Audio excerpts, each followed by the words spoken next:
Do what thou wilt shall be the whole of the law. What do we actually mean when we talk about the great work?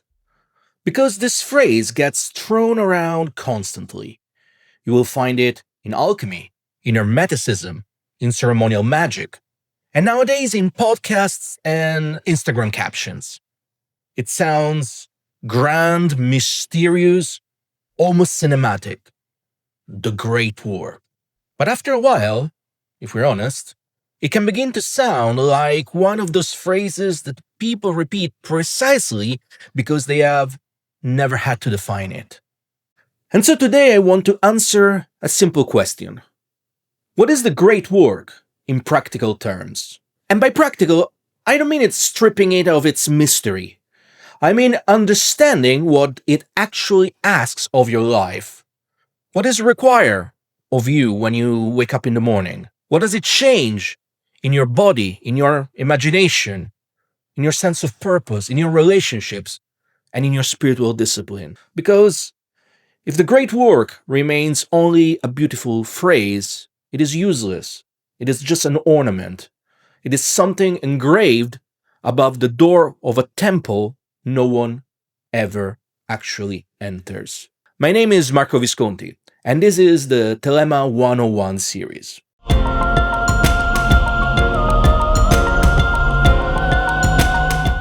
Historically, this phrase comes most strongly from alchemy, where it appears as the Magnum Opus, the literal Latin phrase meaning the great work.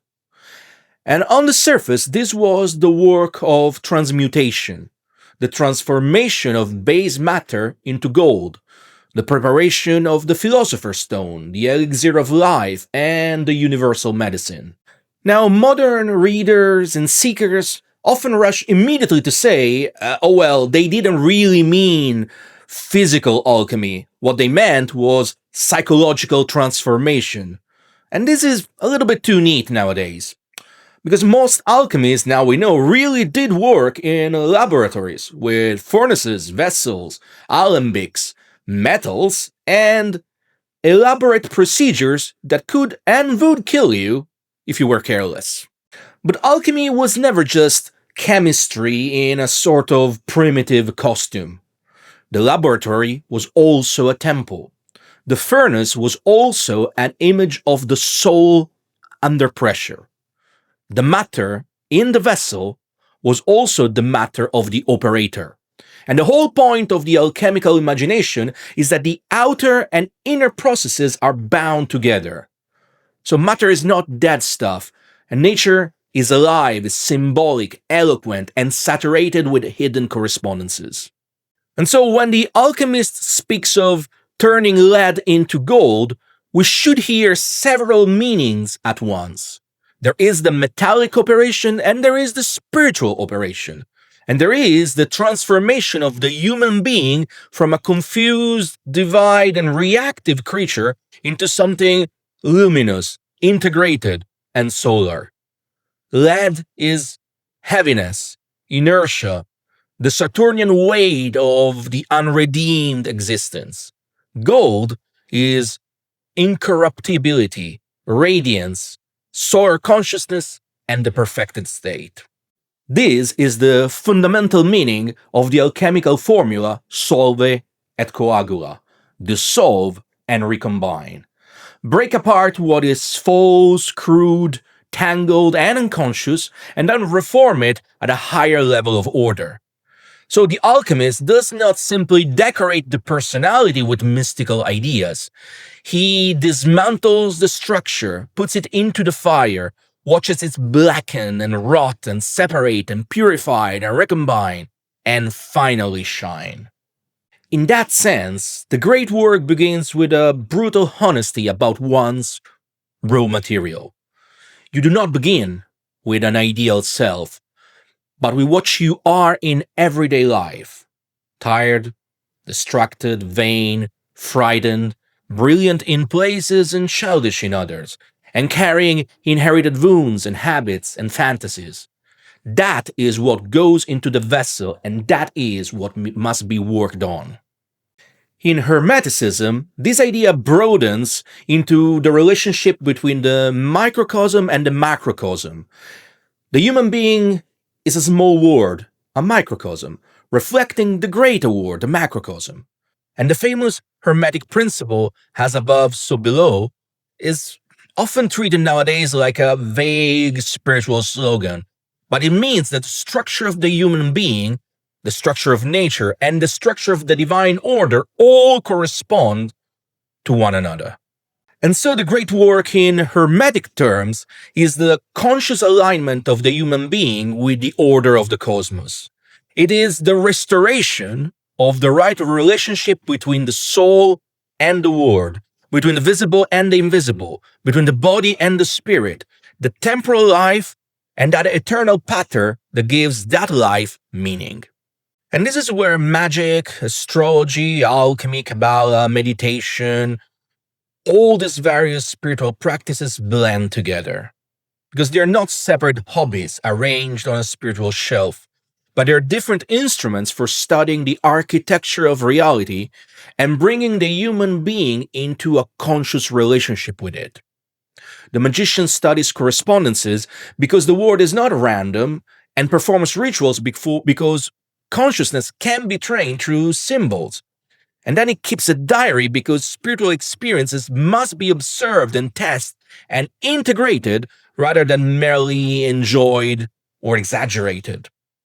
And then we come to Aleister Crowley and Thelema.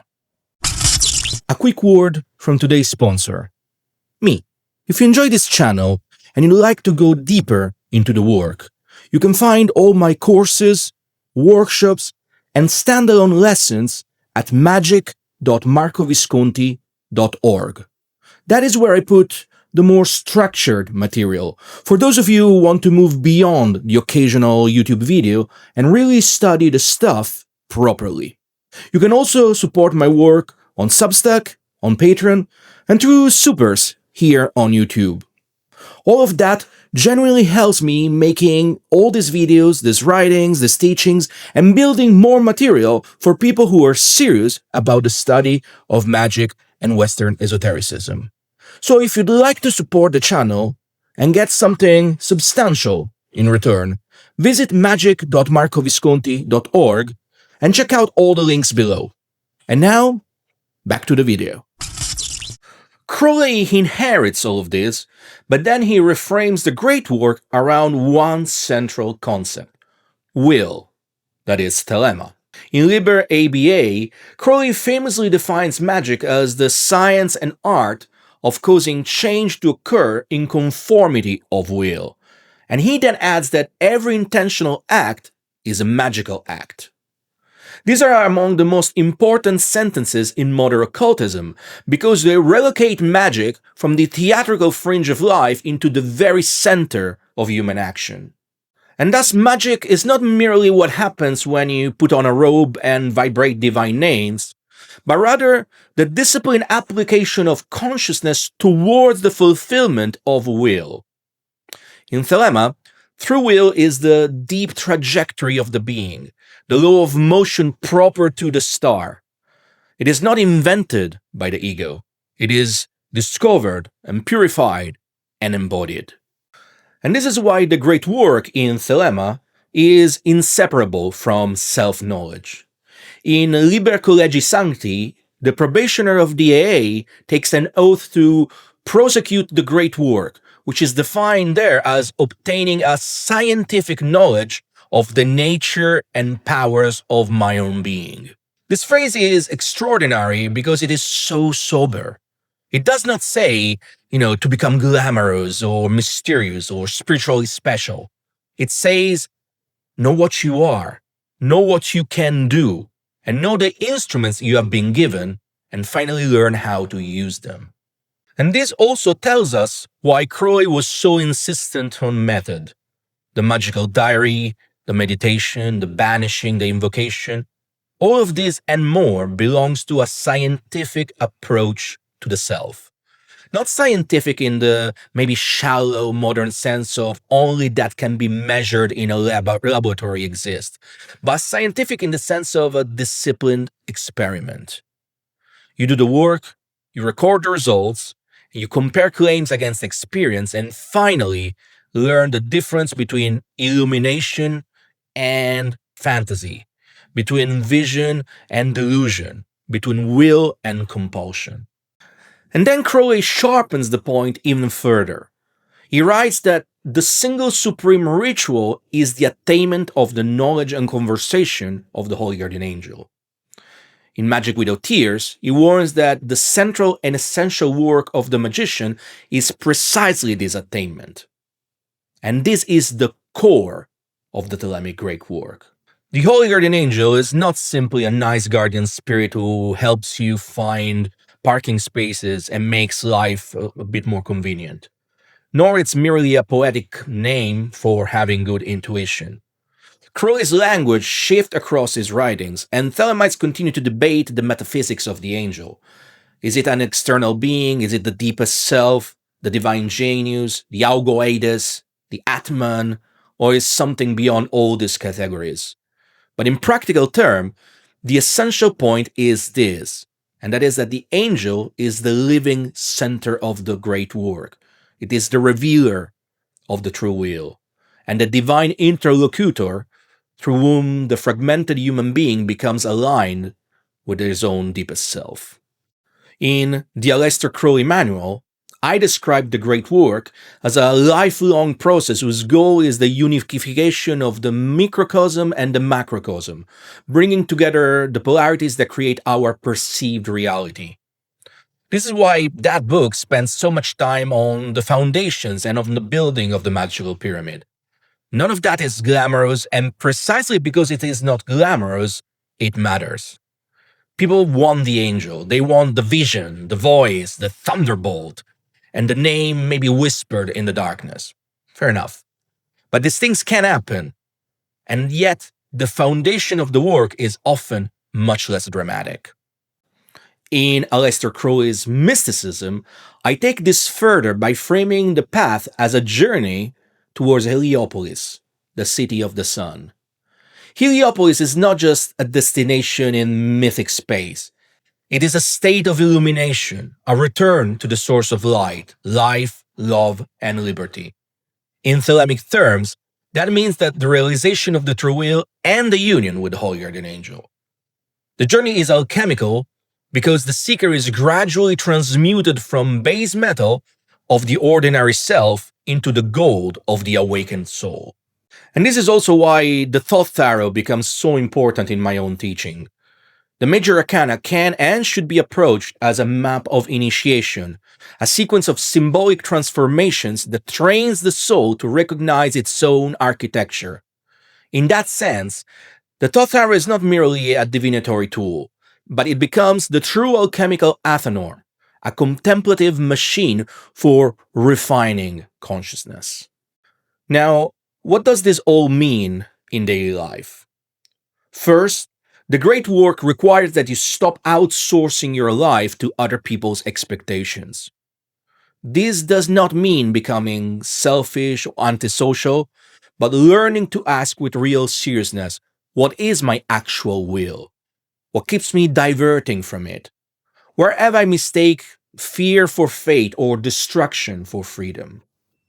Second, the great work requires discipline. Our culture loves the language of freedom, of ecstasy, transgression, sovereignty, and power. But without discipline, all these things become like perfume sprayed just over chaos. Thelema does not justify surrender to appetite. It demands the discovery of one's proper law, and law requires structure. Third, the great work requires purification, though never in the puritanical sense. Purification means removing interferences. When the mind is agitated and the body neglected and the emotions unexamined and an attention captured by any passing stimulus, the signal of will disappears beneath the noise. Fourth, the great work requires ordeal. Alchemy has its nigreto, the blackening, and every serious path has an equivalent. There will be boredom and failure, doubt, and the slow collapse of fantasy, along with long periods where nothing seems to happen. Those barren stretches often matters more than the fireworks. Anyone can feel transformed after a dramatic ritual, but the real test comes months later when the gods are silent and the diary has become uncomfortable to read. Fifth, the great work requires integration. The angel is not attained so that you can retreat into private revelation. The work must enter the body and the public life. Otherwise, it remains imaginary. Attainment is measured less by the splendor of your own vision than by whether your life becomes more exact, more aligned, and more capable of love under will. This is where Thelema becomes practical. The great work is not just a ritual or initiation or vision, but the reorientation of an entire life around the true will. And thus meditation, ritual teaching, and then eating and loving, conflict, success and failures all becomes material for the great work. And so back to our original question. What is the great work in practical terms? It is a lifelong process by which a human being discovers, purifies, strengthens, and ultimately embodies true will. Alchemy describes this as the transmutation of the raw self into the solar self. Hermeticism as the alignment of the microcosm and the macrocosm. And Thelema as the pursuit of the knowledge and conversation of the holier than angel. But the great work is not something you merely believe in. It's something that you practice. The great work is called great because it eventually asks for everything. Your attention, your time, your courage, your body, your habits, your imagination. Everything. Especially your present and your future. And this is why, in the end, the great work cannot be separated from life. It is life consciously accepted as initiation. Do what thou wilt shall be the whole of the law. Love is the law. Love and the will.